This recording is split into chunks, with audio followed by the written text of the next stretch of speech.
Matud pa sa Mateo 5:11 abot sa 12, yun siya, bulahan kamo kung biay-biayon ug daog-daogon sa mga tao, o butang-butangan sa tanang matang sa kadautan tungod sa iyong pagsunod kanako.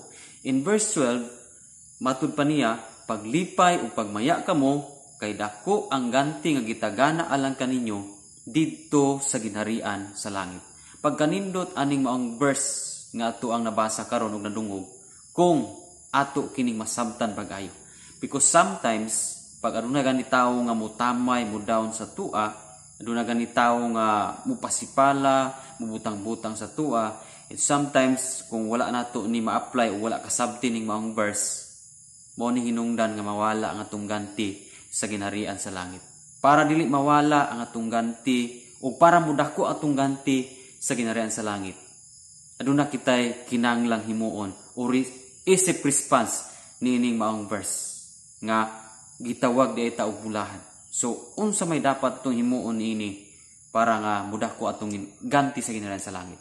Para masabtan nimo guys ug para masayo nato sa pag-apply niini, aduna kitay sambingay nga atong ipahaom nining mao nga bersikulo. Okay? Dunay usa ka crocodile farm o kumbaga sa Bisaya pa, usa ka farm sa mga buaya nga adunay tag-iya nga iya gitong gidesign nga kato nga farm, crocodile farm, iya gitong gidesign gipanindutan gyud niya, iya gyud gipadak-an ang gibutangan sa mga buaya, unya daghan jud kayo mga buaya nga klase-klase, nay gagmay, nay dagko, lain-lain og mga kulor ang mga buaya. Iya gibutang dito. Muni nga daghan na dungog man tong maong crocodile farm, nahimong sikat kadto nga crocodile farm. So gidugok og daghang mga turista. So usa ka adlaw niya na adunay grupo sa mga turista nga nakaadto sa maong crocodile farm. Excited kayo sila. Unya pag-abot nila dito na impress sila tungod sa pagkadaghan sa buaya, nindot og mga kulor o klase-klase nga mga buaya. Unya sa kadako sa gibutangan sa buaya, grabe nga excited sila. Karon adunay challenge sa maong owner o tag-iya sa maong crocodile farm. Adunay challenge. Musakay sila atong bangka dinhi sa Pikas Daplin. Unya mulabang sila paingon po sa Pikas Daplin nga muagi sila aning daghan kayong buaya. So motoy challenge. So adunay usa ka grupos turista nga mi-accept sa maong challenge. So sakay sila sa bangka, nya nagbugsay dayon tong tour guide nila. Pag abot nila sto nga gipahunong na pud sa crocodile farm ang ilang gisakyan nga bangka. Paghunong sa ilang gisakyan nga bangka, mi-announce na pud ang crocodile farm nga owner katong tag-iya nga og kinsa lain na pong challenge, ikaduhang challenge, og kinsa gani katong muambak sa tubig, unya mulangoy paingon sa Pikas Daplin, unya dili makaon sa buaya, tagaan ako og reward nga 1 million. Sumutoy ikaduhang challenge. So wala gyoy ni tingog, unang-una wa gyoy ni tingog. Kay grabe gun pagkadaghanang buaya, nagtan-aw sila kusos kadagha kay buaya. Sumuto nga wala gyoy naningog. Uy, pagkataod-taod, dunay ni ambak nga usa ka lalaki. Dunay ni ambak usa ka lalaki, nilagubo dayon ang tubig. Paspas yung langoy, ana. Gipang tanaw, tos tanaw ang mga tao, tanaw butong ubang mga turista. Okay? Unya, tanaw butong tag-iya. Tanaw sila kay ilag yung gipanin-anong makaon ba yun? Supali yung paspas ug langoy ni kaning tao nga ni ambak. Sa lakton nga pagkasulti kay kadto mga buaya naaragod sa kilid-kilid, wa jud makabantay sa pag-ambak. Paspas jud ambak pero gagukod jud ang mga buaya. Tungod sa kapaspas niyang linangoy, niabot gyud sa Daplin nga wa gyud sa makaon sa buaya. Saka dayon sa dito sa Pikas Daplin ug bali niyang pamakhoy, bali niyang nibati siya og kasuko. Kay wa siya magdahom nga maabot dito sa Daplin. Unya i-announce dayon sa owner sa maong crocodile farm nga aduna na tay mananaog. Og ang atong mananaog atong tagaan og 1 million. So mo to gitagaan sa 1 million pero wa gud sa malipay. Bali gyud niyang isuga.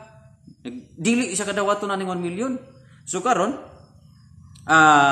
didto na dawat na itong 1 million, uli sila sa hotel kay naman day sa asawa.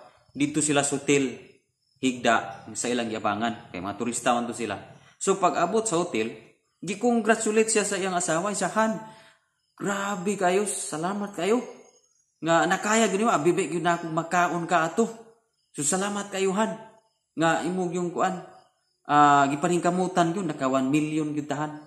So baling lipay sa asawa, pero ang bana wa siya malipay. Iyon ang bana nga timsahan. Na ako'y pangutana. Abi ni Muhan, wala ko ni ambak. Wala ko ni ambak atos kung kaugalingon. Ang pangutana nako, kinsa may gatuklod nako. Kay wa pay nagtuklod nako, dili ko makayon ato. Dili gyud ko ato mo ambak. Pero kay na may gatuklod nako, maglison nako balik sa bangka. Langoy na lang gyud kong todo tungod sa kong kahadlok hangtod nga may gani kay wa ko makaon. Ang pangutana nako han, kinsa may gatuklod nako. Iyon ang asawa ni tubang asawa. Abi ni Muhan, ako mo'y gatuklod nimo. Baling isuga sa bana. Sa gusto ra gid kang mamatay ko, ngano mangin mas palabihon pa nimo ang 1 million kay sa akong kinabuhi. Pero niyon asawahan. Kabalo ko nga dili gyud katukbon. Nagampo ko nga di gyud katukbon. Nagampo ko nga madawat yun nimo ang 1 million. Okay, so guys, di nila takutob sa mga istorya. Mao ni ang realidad karong panahon na. As a Christian o follower of Jesus Christ, ang lisod na tumakuha nini nga naagyoy mga tao nga mutuklod sa atoa. Kumbaga, naagyoy mga tao nga gusto gid silang mahagbong ta, gusto gid sila nga ma-down ta. Naagyoy mga tao nga mulok down sa atoa. Kana sila mga tawhana, sila na nga kusog mo down sa tua, kusog mo biyay-biyay sa tua, kusog mo yaga-yaga, kusog kayong mo butang-butang sa tua. Sila na ang mga klasis tao nga sama atong sa asawa.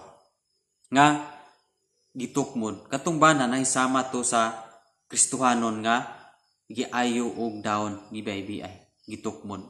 Pero unsay giyon sa verse sa mao nga atong nabasa. Bulahan daw ta nga gibiyay-biyay, gidaog-daog ug gibutang-butang sa tanang matang sa kadautan kay ni siya dako ang ganti nga gitagana sa Ginoo sa atoa dito sa kinarian sa langit. So, di ba? Sama-sama ang sambingay. Nakuha niya ang 1 million tungod kay adunay gatukmod niya. Bisan tuod og mibati siya og kasuko, pero may price gyud kung sadyang natukmod siya, may price 1 million iyang nakuha. Sa ato pong kinabuhi kung atong kuaglison ning maong sambingay nga ang mga tao day nga mo down nato, mo biyay-biyay nato, mo look down nato, sila mo hinungdan nga kita mudako ang reward nga madawat dito sa ginaraya sa langit. Ang atong amahan nag-andam og reward sa tua. Ang amahan, ang katong owner sa crocodile nagulagwa ito sa atong langit nun nga amahan. Nga aduna siya giandam nga dakong reward sa tua. Pero kinahanglan mo undergo ta og challenge. Unsa nga challenge? Kaning mga tawo nga mo biyay-biyay sa tua, kaning mga taong gisgutan diri mo daog-daog mo butang-butang, sila ang gamiton sa Ginoo nga mo'y mo challenge sa tua. O kung makapasar ta nining mga challenge. Okay? Sila man na mo tukmod man nato, mo down man nato, o kung makapasar ta, makuha nato ang prize o dakong reward sa ginarian sa langit. So praise God karon. Kung ikaw karon usa ka Kristohanon nga daghan kayong midaog-daog nimo, BBI mipasipala, bisan unsa na lang ilang buhaton diya kanimo, o niya wala lang gyud kamo balos ngadto kanila, dako ka nag-reward sa tubangan sa Ginoo. Kay once nga magpaubos ta, ituboy ta sa Ginoo. Ang magpataas iya nang ipaubos. Pero salamat kung nakapaubos ka, kung dunay mga tawo nga sama niya na. Kampo ginato sa Ginoo nga makapaubos ta. Kay aron mudako ang reward sa atua. Salamat guys sa imong pagtanaw. O kung na-bless ka nining mao nga story o niini nga verse, paki-comment lang sa comment section, and be sure nga nakasubscribe ka kung bago pa kani nga channel para updated ka sa daghan pa nato mga sambingay. Actually daghan nato mga sambingay, paki-pili lang. God bless and glory to God.